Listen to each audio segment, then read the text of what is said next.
코틀린의 프로그래밍 셋째 마당 4장 진행하고 있습니다. 이번에는 우리가 위험 권한에 대해서 좀 살펴보도록 할 겁니다. 위험 권한이라고 하는 거는요, 우리 앱의 권한을 얘기하는 건데요. 권한 중에서 일반 권한과 위험 권한으로 이렇게 나눠지는 부분이 있습니다. 이거는 옛날에는 우리가 전부 다 권한이라고 하면 앱을 설치하는 시점, 여러분 이제 앱을 설치하려다 보면 어떤 기능을 쓰려고 합니다 라고 해서 권한 요구를 하는 화면을 처음에 볼 수가 있습니다. 근데 이게 설치하는 시점에 보여주는 거는 일반 사용자들이 별 생각 없이 그냥 설치를 하죠. 왜냐하면 설치 자체가 안 되니까, 그 동의를 안 하면. 그래서 그런 것들을 이제 일반 권한이라고 하고요. 위험 권한은 그렇게 설치를 했다고 하더라도 그 기능을 사용하려고 하는 시점에 다시 한번 대화 상자가 떠서 권한을 해달라라고 명확하게 더 요구를 하는 겁니다. 그래서 그거는 좀 어떻게 보면 사용자의 개인 정보를 가져갈 권한이 있거나 뭐 이런 경우에 그거를 위험 권한으로 분리를 하는 거죠.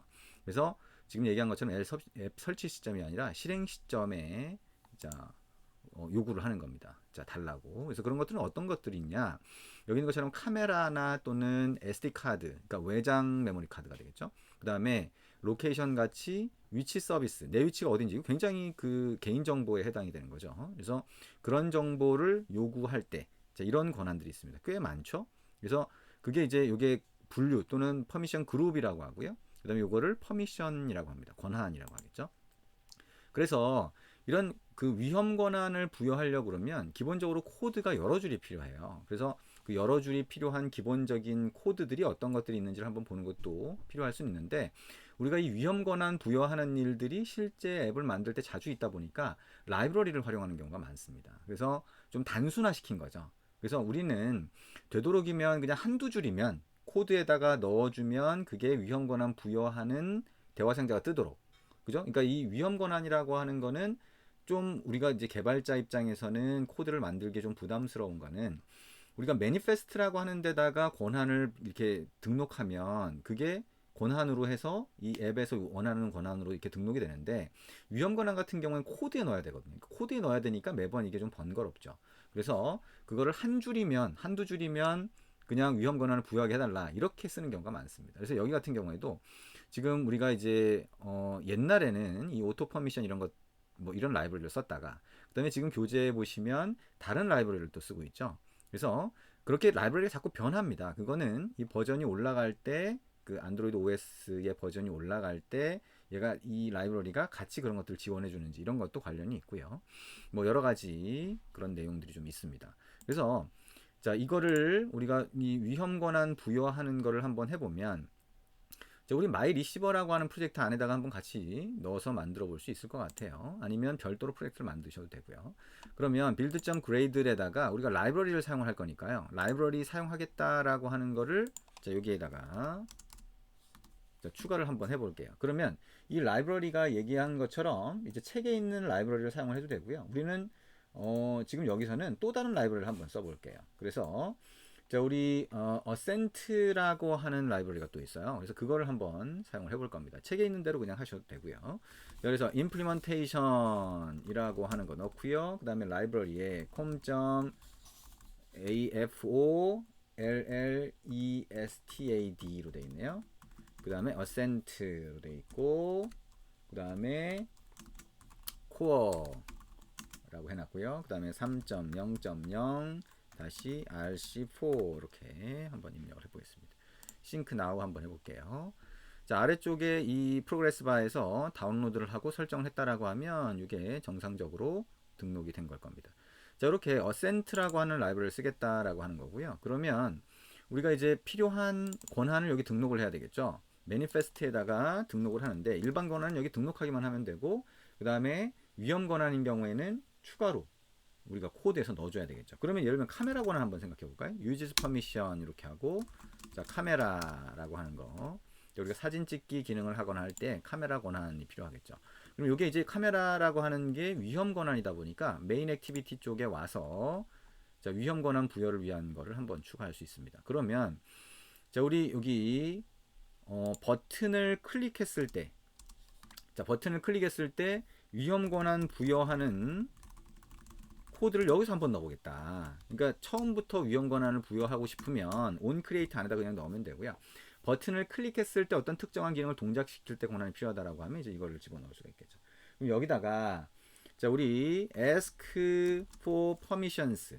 자, 권한을 요청한다는 거겠죠. 그래서 ask for permissions라고 하는 게 좀 전에 추가한 라이브러리에 들어가 있는 거예요.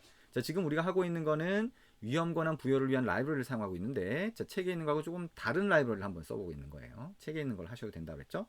ask for permissions라고 하는, 자, 요걸 하고, 자, permission이라고 하는 거에 가보면, 자, permission, 자, 여기에 카메라라고 하는 걸 찾을 수가 있습니다. 그래서 카메라 권한을 요청하겠다라고 하는 그런 의미가 됩니다. 그 다음에 중괄호 엔터 치면 람다식으로 해서 그 결과를 받을 수가 있어요.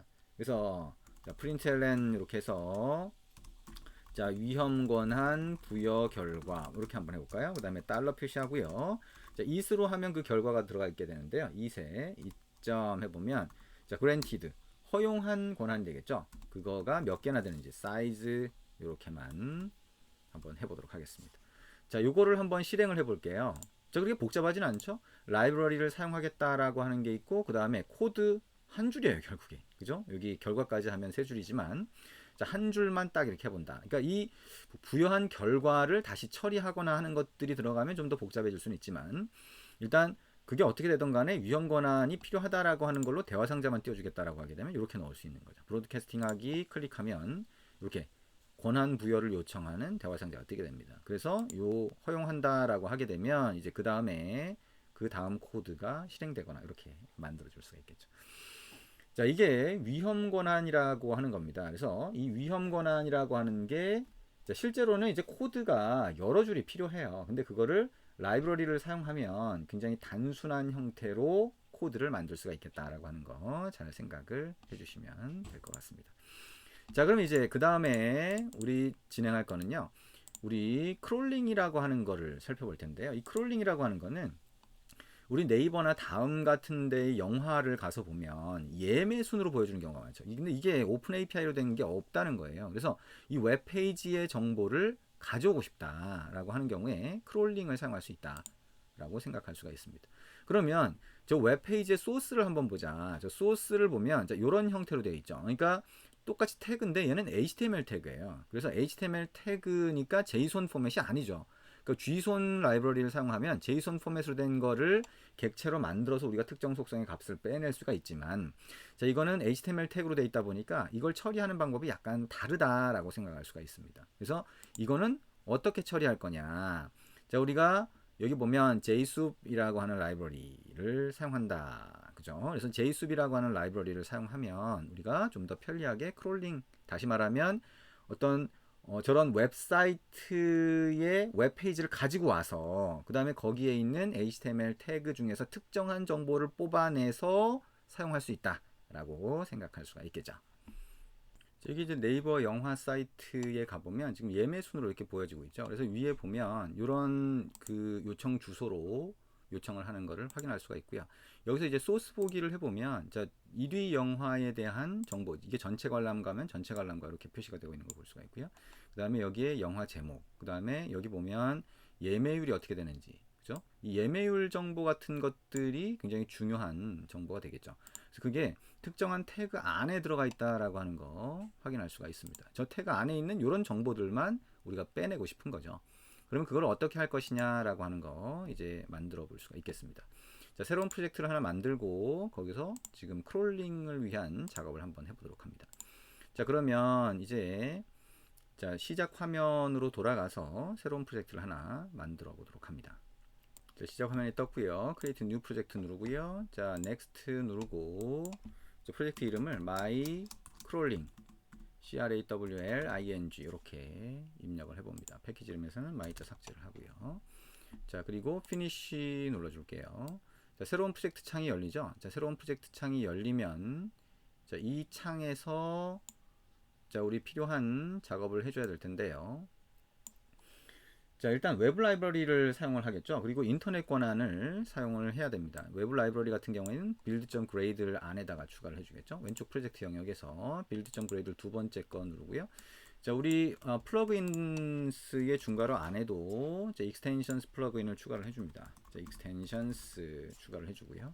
그다음 밑에 라이브러리를 추가해 줄 수가 있겠죠. 그래서 implementation 이라고 하고 여기에 라이브러리 추가해 줄 텐데, 우리가 JSOUP이라고 하는 게 자, HTML 태그 중에서 특정한 태그의 값을 뽑아오는 데 사용을 하게 되고요. 그 다음에 이게 기본적으로 이제 인터넷 상에서 인터넷을 이용해서 다른 웹서버에 요청을 보내는 거잖아요. 그럴 때 스레드를 사용하게 되어 있는데, 그 스레드를 효과적으로 쓸 수 있게 우리가 RxJava라고 하는 거 사용을 해볼 겁니다. 그래서 임플리먼테이션 안에다가 자, io.reactive x라고 하고요. 그 다음에 rxjava2, 그 다음에 rx android 이렇게 넣어봅니다.